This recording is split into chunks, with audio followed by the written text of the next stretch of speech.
Finding the best, most profitable deal is the key to getting projects financed. In 2016, I had my very first project, which was a 77 unit building that had juicy returns, plenty of room, with very conservative underwriting. I had no money and I was still able to get it financed. If you start your career with a bad deal or a marginal project, you will not get anywhere. It has to be fundamentally an amazing deal to get started, and that will get funded. And once you have a good deal, you have to keep persisting and talk to as many people as it takes to get funded. If you give up, you're never going to be able to get started. And I see so many people that just never get their first project out of the ground and never get to that next level. My name is Meg Obel Epstein. I'm a real estate developer. I started in 2016. I had no money, I had no track record, and I made several $1 million on my first project. When I did my first project, I really didn't know a lot about what I was doing, but I knew that on a back of napkin, my project worked. I knew conservatively I could sell that project for, I believe it was $35 million, and it was going to cost me conservatively, with room for error, $25 million to build. So on a back of napkin, the project worked. There wasn't any fancy financing or creative ways to look at it or pushing underwriting. It was a no-brainer deal. I found my investor by cold calling, and I was on a professional directory for commercial real estate called CCIM, and had a list of all the different members of the group. And I basically just looked for investors that would be interested in investing in the Southeast in my product type, which was condos, for my first deal. There's a million different lists you can look at online. You can ask ChatGPT. You can tell ChatGPT what your project is and ask them who should invest in it. I didn't have those resources back then, but just saying, you have to be creative. You can, find lists of people. You can go on LinkedIn, use your network to reach out to people to pitch your project to. But the key is that I had a very good deal, and my investor, and the investor that ended up coming in, was willing to give me all of the capital because I was young. I didn't have any money to invest. And he was willing to give me all the capital, but he wanted I believe it was a 30% return on his money every year. And that meant if the project, I believe it was, maybe 25 million, I think we had to put in 6 million in equity, which he put in. And he wanted on that 6 million a 30% return every year of the life of the project. So if you do out that math, it took about 3 years it took 2 years to build the project, and another year of entitlement time and to close it out. So on that 6 million, he was making 1.8 million a year. In the end, he basically made a project that wasn't market, where most investors get paid more like a 10 or 12% each year before I, as the sponsor, would get something. In his case, he said, well, you've never done this before, you don't have any money, I'll give you all the money, but I'm going to get a return on my capital before you get a return on yours, or before you get profit back, and it's going to be a lot to make the risk worth it. And he took a chance on me. It was such a good deal that my sponsor position ended up making almost double what his did. So basically, the underwriting was so conservative that he got his return, which was still amazing. I believe he almost doubled his capital, but I ended up getting even more because the project outperformed the underwriting so much. So it was such a win-win situation, because not only did he take a chance on me without a track record and without any money, but he earned, a very de-risked outsized market return. And I performed so well that I was rewarded for it. And I made, several $1 million on that first deal when I don't think I was quite 30 yet. So that was a very big deal to me. I'm still working with that investor. It is 8 to 9 years later. We're on our 5th project. So the moral of that story is that if you have a very good project with plenty of room, you will find the right investor and they will come back to you and come back to you. And having investors that are loyal to you because you make them money is so fundamental to your career, and you can save so much time and effort by just making the same investors return, and you don't have to keep raising capital again. It just gets easier and easier because you have people that want to invest with you and you have people that you've taken care of and made good returns. That's my story on how I got my first deal funded.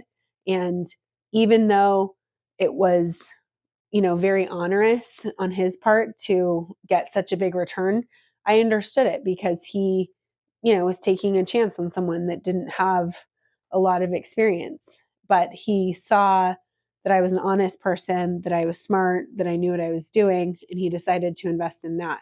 And it ended up being, a beginning of a great partnership for both of us. I've had, several more investors like that since then. The key is getting your project out of the ground and being willing to sacrifice, a market return, or being willing to do what you need to do to get that investor to really get started and get your career going with the right project. So if you want to get your project financed without any money or track record, you have to, one, stop trying to get crappy deals financed. It's super important that the underlying project has tons of room in it. I don't care if you're buying an apartment building or you're selling parking lots or you're flipping RV parks.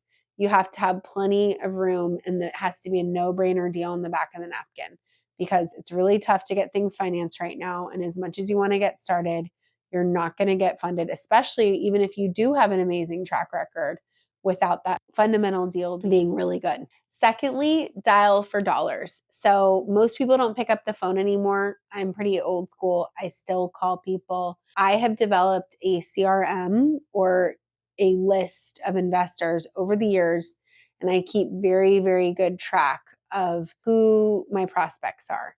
And it can take me years of calling someone before they actually invest with me, but I make sure to follow up with them. And I hit the phones and I reach out on LinkedIn and I talk to my board and I ask who they know and they ask who they know. And I talk to everyone in my network when it's time for me to get a deal funded. Now, right now, it's 10 times harder than it used to be. I used to be able to make like 30 calls and get, a $20 million investment. Now it probably takes 300 calls for 30 to be interested, for 3 to actually get far enough down to talk about terms, and for 1 to invest. So it's a funnel that just takes an incredible amount of outreach, or it's taken me. A lot of people send a project to 10 people, it doesn't get financed, and then they don't understand why they can't get their deal done. If you have an incredible deal and you're persistent, it will get financed even in the worst market. I've raised $50 million over the phone in the best market from an institutional investor that I had never met. In the worst market, I could have a deal that is 5 times better, but I have to beg, borrow, and steal to get it done. And it just takes an incredible amount of persistence, an incredible amount of dialing for dollars and pushing through. If you have that good project, you have to reach out. It's a numbers game. You have to reach out to a lot of people on it. Another really important point is to stay very organized when you're doing a capital raise, meaning you want to keep track of every single person that you sent your project to. And I also use a pretty basic CRM system. If you're just starting out, you can use Excel, but I have a system where I keep track of every single person that I've talked to in the last 10 years, what they invest in, where they're working, if they move from somewhere, their LinkedIn profile, how many kids they have. And I keep track of that person and I build a relationship with them over the years. My strategies have changed. I've been very focused on industrial 5 years ago. Now I'm really heavily leaning into condos. Those are 2 totally different types of investors. So I can go back to my system and look and say, okay, who's more of a condo investor? Who's more of an institutional investor that needs to write a check over $20 million? Who is a high net worth investor who's going to write a $500,000 check if I'm going to syndicate a deal? So I keep very organized when I'm doing a raise, and I make very sure to keep track of who has seen my materials, because that's also very important for confidentiality reasons. Another aspect that's really important in raising capital is to keep track of any brokers that you send materials to, and make sure you're not sending your materials to the wrong people, especially the wrong brokers. Brokers have a bad reputation of just blasting out, your investment materials. And you will get, it is a small real estate world. You will get a bad reputation if people see your project from multiple angles and multiple different investors. So I always keep very good track of who I've sent my materials to. If a broker is helping you with a capital raise, you want to know who they're sending the materials to, and make sure you're signing off on anyone, and keeping really good track of who has your materials and who they've seen that. Because it could be a few years after and you got your deal done, it was a really successful project. I go back to that person, even if it takes 3 years from then, and I go, hey, by the way, you passed on this project. I made a 3 times equity multiple on it. Now I have this other deal. And that's in development and real estate investing, your sales cycle can take 5 years. But if someone gives you 20, 30, $40 million, it's definitely worth all the follow up. So you have to stay really organized and really keep track of your contacts when you're doing outreach for getting your projects funded. Another way to address not having a track record is to leverage partnerships or consultants or people on your team. So I have, as an example, an incredible board that is invested in me as a person and me as a company, and they get a percentage of my projects when they do well. I don't pay them. They're more there to advise me. They're just good people that are established in their career. I don't think they're there motivated by money, but they're my board that I can leverage and have their expertise and reputation and contacts that would help me with my track record, right? So just because I haven't had 30 years experience in the business, I do have people on my board or mentors that do. You can, work very closely with consultants that have performed exactly what type of project you are doing. You can split your profits or your GP, general partnership position, with partners or partner with people that do have a track record. That's a really good way to get started if you don't have a track record. Granted, if you have the right project, but someone really wants you to have more experience, you can partner with someone, agree to give them some profit of your deal, or maybe you're starting this venture with a partner. That's a really good way to get over the hurdle of not having a track record, because you have to start somewhere, right? And it's better to start with people that have the experience and the things that you can't predict. So those are, 3 ways that I really leverage other people's track record to get started.